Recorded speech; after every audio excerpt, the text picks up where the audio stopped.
अस्सलाम वालेकुम नाज़रीन, आज के वीलॉग में बहुत सारी चीज़ें हैं आपके साथ शेयर करने के लिए।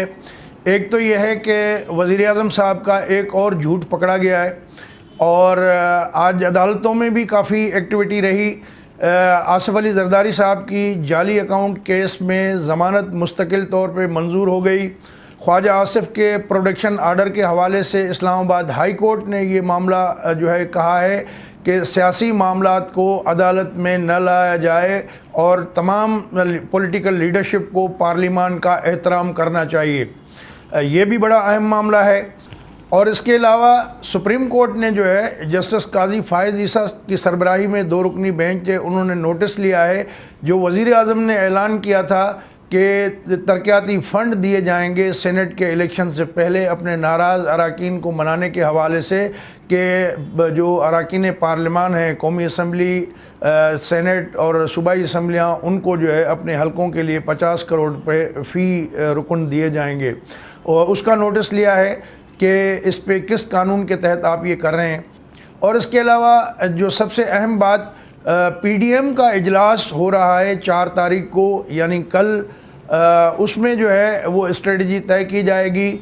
और उससे पहले गुज़िश्ता रोज़ शायद खाकान अब्बासी के यहाँ एक मीटिंग हुई बड़ी महदूद किस्म की, जिसमें मुस्लिम लीग नून के सरकर्दा लीडर शरीक हुए। उसमें क्या हिकमत अमली तय हुई है, ये सारी तफसीलात आपके साथ शेयर करते हैं।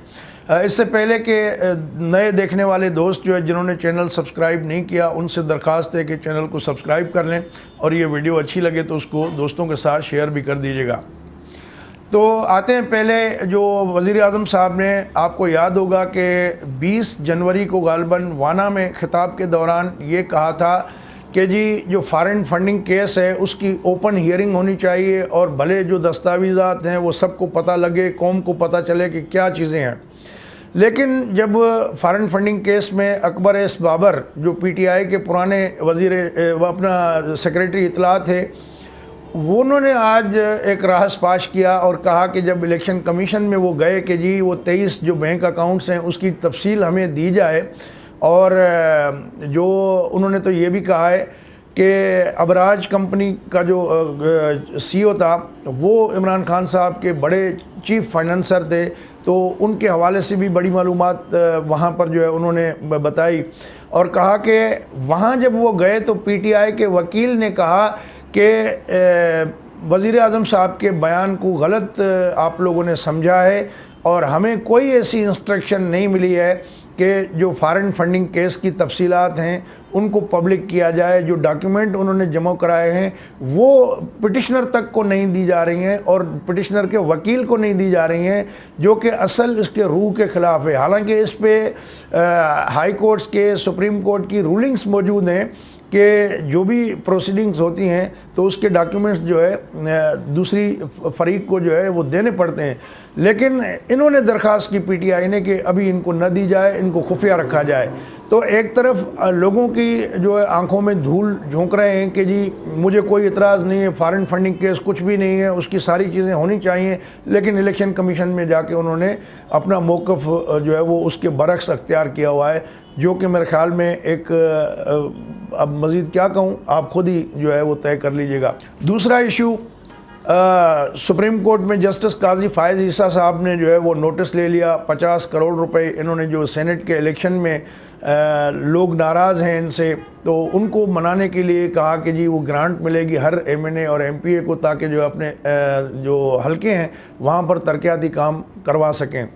तो अदालत ने जो है कहा है कि इसके लिए एक बेंच भी बनाया जाए, बड़ा चीफ जस्टिस को रिकमेंड भी किया है, और साथ में अटॉर्नी जनरल को और चारों एडवोकेट जनरल जो हैं चारों सूबों के, उनसे जवाब तलब किया है कि ये अदालत को बताया जाए कि किस कानून के तहत जो है ये ग्रांट दी जा रही है।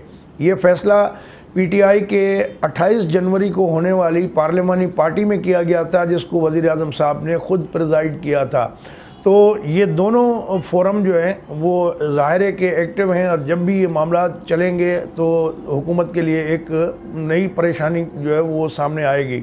आज अहम खबर ये भी आई कि इस्लामाबाद हाई कोर्ट के जो जस्टिस आमिर फ़ारूक और जस्टिस मोहसिन अख्तर कियानी हैं, انہوں نے آصف علی زرداری کی ضمانت کی درخواست کی سماعت کی، اور اس سماعت کے دوران فاروق نائک پیش ہوئے۔ انہوں نے کہا کہ جی ان کا نام ECL میں ہے، طبی بنیادوں پہ ان کو ضمانت دی جائے، اور 8.3 بلین روپیز کا یہ جعلی اکاؤنٹ میں معاملہ نیب نے کہا ہے۔ بحریہ ٹاؤن کے زین ملک اور مشتاق نامی شخص کا جو مشترکہ اکاؤنٹ تھا وہاں سے یہ ٹرانزیکشن ہوئی ہے، لیکن فاروق نائک نے کہا کہ یہ جو زرداری صاحب کے کھاتے میں ہے صرف 15 کروڑ کا معاملہ ہے۔ تو بہرحال اس دوران جو ہے وہ نیب کے وکیل نے کہا کہ ان کی ضمانت ہوگی تو وہ نکل جائیں گے ملک سے باہر، جس پہ فاروق نائک نے کہا ان کا نام ECL میں وہ کیسے جا سکتے ہیں۔ تو خیر ایک موقع پہ جج صاحب نے کہا کہ جب نیب کسی کے خلاف کیس بناتا ہے تو وہ ملزم جو ہے وہ بیچارہ کنگلا ہو جاتا ہے، جس پہ عدالت میں خاصا کہکہا بھی لگا۔ پر بہرحال آخر میں جو ہے وہ میڈیکل رپورٹ پیش کی گئی، جس کی بنا پہ مستقل بنیاد پہ ان کی درخواست ضمانت منظور کر دی گئی۔ پچھلے سال جون سے جو ہے وہ عبوری ضمانت پہ تھے اس معاملے میں۔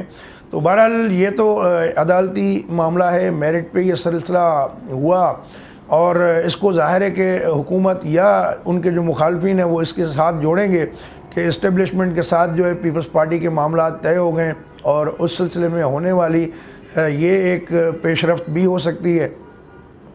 اور اسی طرح PDM میں اختلافات پیدا کرنے کے حوالے سے بھی اس معاملے کو جو ہے وہ یوز کیا جا سکتا ہے۔ PDM کا جیسے ہم نے آپ کو انٹرو میں بھی بتایا کہ 4 تاریخ کو اجلاس ہے اسلام آباد میں، دوپہر کے بعد مسلم لیگ نون اس کی میزبانی کر رہی ہے۔ ابھی تک اس میں شاید بلاول کے حوالے سے کنفرم نہیں ہوا معاملہ، لیکن اس اجلاس میں فیصلہ ہوگا کہ لانگ مارچ کب ہونا ہے، استعفیٰ جو اپوزیشن نے دینے تھے وہ کب دینے ہیں، اور اگلی جو حکمت عملی ہے وہ کیا ہونی چاہیے۔ اس میں مولانا فضل الرحمان نے شکوے بھی کیے تھے کہ فیصلے جو ہے وہ مریم نواز اور بلاول کر رہے ہیں، تو پھر سربراہی ان کے پاس کیسے۔ تو خیر ان کا شکوہ گلہ بھی دور ہوگا، اور لیکن نون لیگ کافی ایکٹیو ہے، لیکن انہوں نے اس بات پہ اتفاق کیا کہ جو 4 تاریخ کا اجلاس ہے اس میں کم از کم لانگ مارچ کی ڈیٹ جو ہے وہ اعلان کروائی جائے، اور اس سلسلے میں میاں نواز شریف صاحب جو ہے وہ زرداری صاحب سے رابطہ کریں گے خود، اور ان سے بات کریں گے، بلاول سے بھی کریں گے کہ جو PDM کی تحریک ہے اس کو ٹھنڈی نہیں پڑنی چاہیے، اور اس کے مزید جو آنے والے دن ہیں تو اس کی اسٹریٹجی جو ہے بنائی جائے۔ تو اب دیکھتے ہیں کہ کل تک یہ صورتحال واضح ہوگی کہ اس کا کیا فیصلہ ہوتا ہے۔ آخر میں آپ دوستوں سے گزارش حسب معمول کہ جن دوستوں نے چینل کو سبسکرائب نہیں کیا ان کو سبسکرائب کر دیں، اور ویڈیو اچھی لگے تو اپنے دوستوں کے ساتھ شیئر بھی کر دیجیے گا۔ اپنا خیال رکھیے گا، اگلی ویڈیو تک اجازت دیں، اللہ حافظ۔